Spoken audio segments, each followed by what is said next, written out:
श्रीमद् भागवत में भी ये नारद कथा की जो चरित्र है इसका वर्णन आता है। गौ सेवा संतन कृपा दासी पुत्र देवर्षि है, उपवरण विदिशा जन्म दासी से पायो है। ब्राह्मण दासी गो सेवा गृह कार्य लगायो, विप्र बगीचा संतन की जमात एक आई है। दासी बालक संतन की सेवा मन भाई, आत्मकथा नारद कही ब्रह्मा मानस पुत्र भय। गौ सेवा संतन कृपा दासी पुत्र देवर्षि है। श्रीमद् भागवत की कथा में सुंदर यह प्रसंग आपको श्रवण करने को प्राप्त होता है। आप लोगों ने कई बार श्रीमद् भागवत की कथा में इसे श्रवण किया होगा कि सत्संग की महिमा कौन नहीं जानता। सत्संग व्यक्ति को कहां से कहां लेकर चले जाता है। एक बार ब्रह्मलोक हरि लीला गान भयो, गायक उपवर्ण गंधर्व को बुलायो है। श्री नारद जी महाराज एक बार की बात है, ब्रह्मलोक में गए हैं। बता रहे हैं कि मैं एक बार ब्रह्मलोक में गया और अमर्यादित गीत गाया। क्या गीत गाया? अमर्यादित गीत गाया। पूर्व जन्म के नारद जी महाराज गंधर्व हैं। क्या हैं? गंधर्व, गीत गाने वाले हैं। तो ये जब गए ब्रह्मलोक में नृत्य हो रहा था, अप्सरा देवांगना इत्यादि सभी लोग थे, तो ये नारद जी महाराज ने अमर्यादित गीत गाया। क्या गाया? अमर्यादित गीत। तो ब्रह्मा जी के साथ इनको लग गया। ब्रह्मा जी ने साथ दे दिया कि जाओ तुम दासी के पुत्र हो जाओ। किसके पुत्र हो जाओ? दासी। किसके पुत्र हो जाओ? दासी। वहाँ संतों की कृपा से दासी पुत्र से ब्रह्मा जी का मानस पुत्र देवर्षि नारद बना। मैं दासी पुत्र रूप से मेरा गोष्ठ में था। वहाँ मैं माता के साथ रहकर गो सेवा गोचारण आदि करता था। अतः मेरे कल्याण प्राप्ति के मूल किसी में गौ सेवा और सत्संग ही था।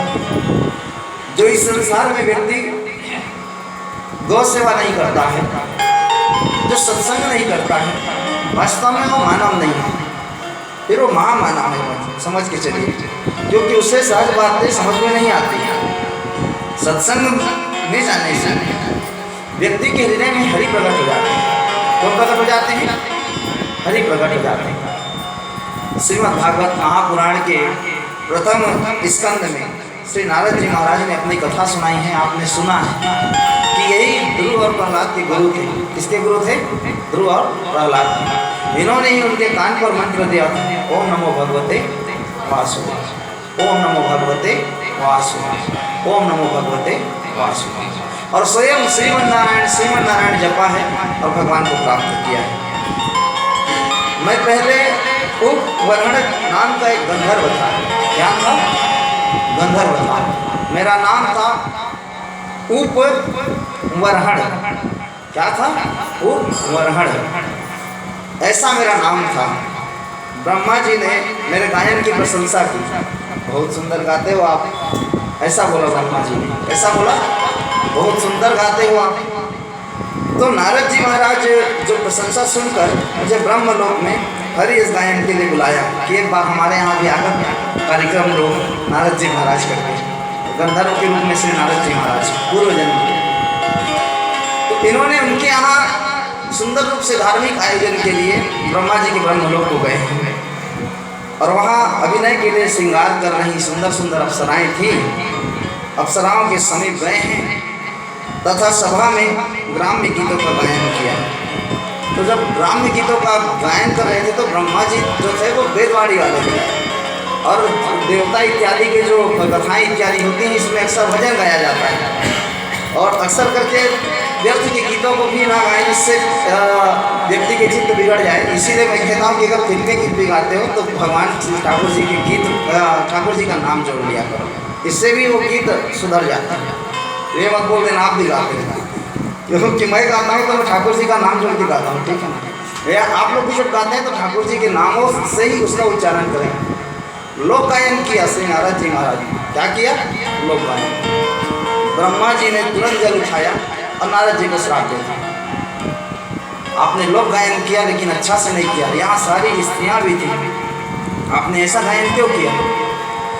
आज वहाँ अभिनय के लिए श्रृंगार कर रही अप्सराओं की समीप गए नारद जी और गायन करने जब लगे तो रुष्ट होकर श्री ब्रह्मा जी महाराज ने उनको श्राप दिया कि तू जा पृथ्वी पर गिर जा और दासी का पुत्र हो जा। क्या हो जा? पृथ्वी पर गिर जाओ, दासी का पुत्र हो जाओ। ब्रह्मा जी के श्राप से पृथ्वी में मेरा जन्म हुआ और मैं दासी का पुत्र बन गया। किसका पुत्र बन गया? दासी का। मेरी माँ सेवा करने जाती थी, दासी थी। मेरी माता एक ब्राह्मण के घर में सेवा करती थी। किनके घर में? ब्राह्मण के घर। किनके घर में? ब्राह्मण के घर में सेवा करती थी। ब्राह्मण के बगीचे के पास उनकी गौशाला थी। क्या थी? गौशाला थी। मैं भी गौ सेवा करता था। क्या करता था? गौ सेवा करता था। और गौ सेवा में इतनी तल्लीन रहता था कि मुझे उसके अलावा कुछ दिखाई नहीं देती थी। और मेरी माता भी गौ सेवा करती थी। वही मेरा निवास था, छोटा सा हम लोग का झोपड़ी बना हुआ था, वही हम लोग रहते थे। और वह ब्राह्मण देवता जो है हम लोग को रखे थे। बचपन से मैं गौ की सेवा करता, उनके बच्चों के साथ खेलता कूदता और गांव और के लोग भी वहाँ रहते और गौ माता के बछड़ों को चराता था मैं। सभी गौ माता के पावन दर्शन के लिए आते लोग बाग, मैं सबको उसका दर्शन कराता। एक दिन संतों की बहुत बड़ी जमात आई हुई उसी ब्राह्मण के घर में, जो कि चातुर्मास के लिए जा रहे थे। किसके लिए जा रहे थे? चातुर्मास के लिए। तो चातुर्मास के लिए जब वो जा रहे थे तो उनको लगा कि क्यों ना हम इसी के घर रुक जाए, ब्राह्मण के घर, और चातुर्मास करें। जब ये अभी बरसात के समय जब चातुर्मास लगती है तो संत लोग अपने सारे कार्यों को छोड़ करके और हरि नाम जप के लिए एक स्थान पर इकट्ठा हो जाते हैं। तो चातुर्मास के लिए सभी संत जो थे जा रहे थे। ब्राह्मण देवता बहुत प्रसन्न हुए। उन्होंने कहा कि मेरे तो भाग जाग गए कि मेरे यहाँ पर संत आए। आज सभी संतों का स्वागत किया और स्वागत करने के बाद बोला कि महाराज आपको जब तक रुकना है आप रुकिए और आराम से चकाचक आनंद में रहिए। संत जन चतुर्मास करने के लिए किसी तीर्थ पर जा रहे थे। ब्राह्मण ने आग्रहपूर्वक रोक लिया कि हे ब्राह्मण, हे संत जन, ब्राह्मण के घर अगर गौ नहीं आएगा, ब्राह्मण के घर अगर संत नहीं आएगा तो कौन आएगा? आप लोग मेरे घर में रह जाइए। ब्राह्मण के प्रेमाग्रह को देखकर महंत जी ने वहीं चतुर्मासा करने के लिए सोची है और सुंदर सभी संतों के साथ वही विराजमान हो गए। मैं तत्परता से उनकी सेवा करने लगा। कभी मैं संतों के लिए भोजन लाता, कभी मैं सब्जी लाता, कभी उनकी सुंदर पूजन के लिए पत्र पुष्प आदि लाता, उनके चरणों में सुंदर धूप दीप इत्यादि लगाता और सबको मैं एक साथ बुला के रखता। और भोजन आदि की व्यवस्था भी मुझे ही दी गई थी। किनको? नारद जी महाराज। किनको? नारद जी महाराज। नारद जी महाराज रोज बाजार जाते, उनके लिए सब्जी लाते, सारी व्यवस्था स्वयं नारद जी करते। अंत में वो संत जो थे वो नारद जी महाराज को साथ में रखने लगे। चातुर्मास में 4 माह जब वहाँ रुके तो नारद जी महाराज में मगन हुए और सुंदर रूप से उनके लिए प्रक्षालन करने की व्यवस्था, सोने की व्यवस्था, बैठने की व्यवस्था इत्यादि सब नारद जी महाराज के हाथ में था। और इतना प्रेम हो गया नारद जी महाराज का कि 4 माह का पता ना चला। और उन्होंने संतों की सेवा करते करते करते करते करते करते करते करते अपनी पूरी जिंदगी उनमें बिता दी। चातुर्मास की अवधि जब पूर्ण हुई तो संत जाने लगे। क्या करने लगे? संत जाने लगे। तो नारद जी महाराज रोने लगे। नारद जी महाराज क्या करने लगे?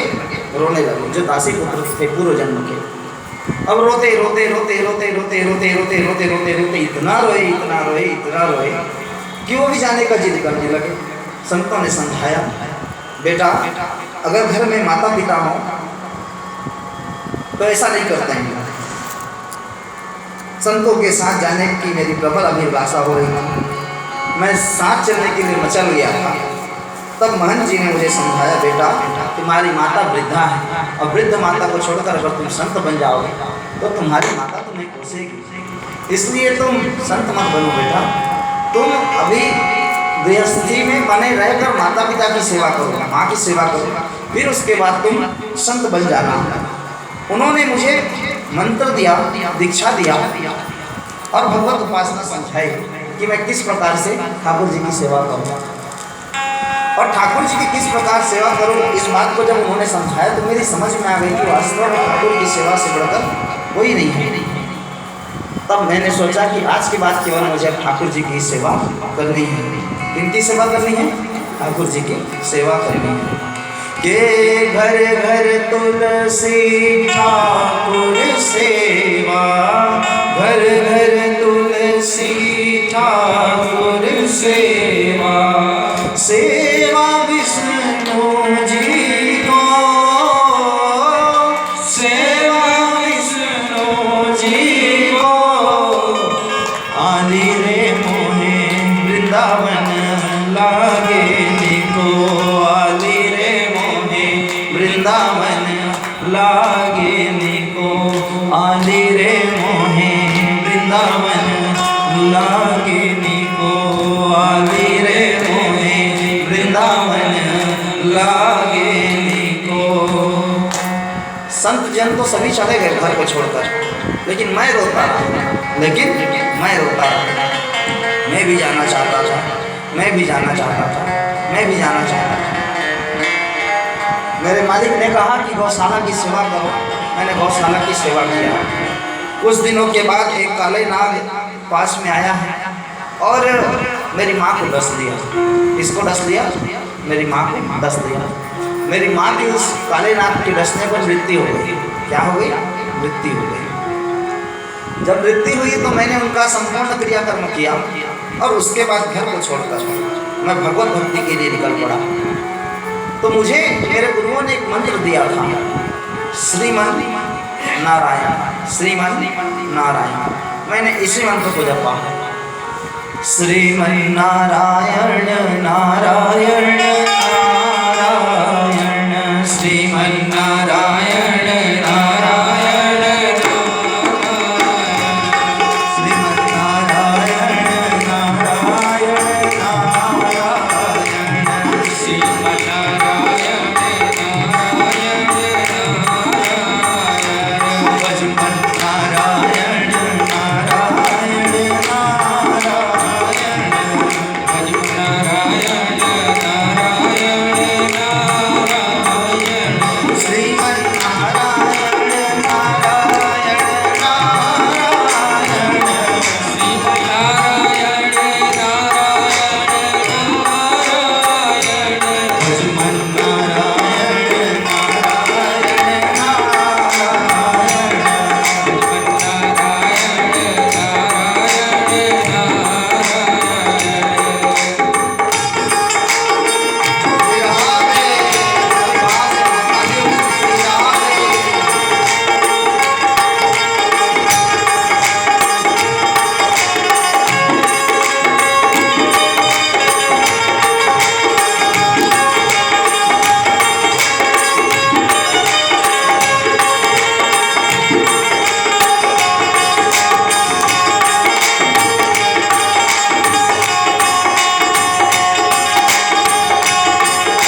कुछ समय के बाद दीपक की भी व्यवस्था करेंगे।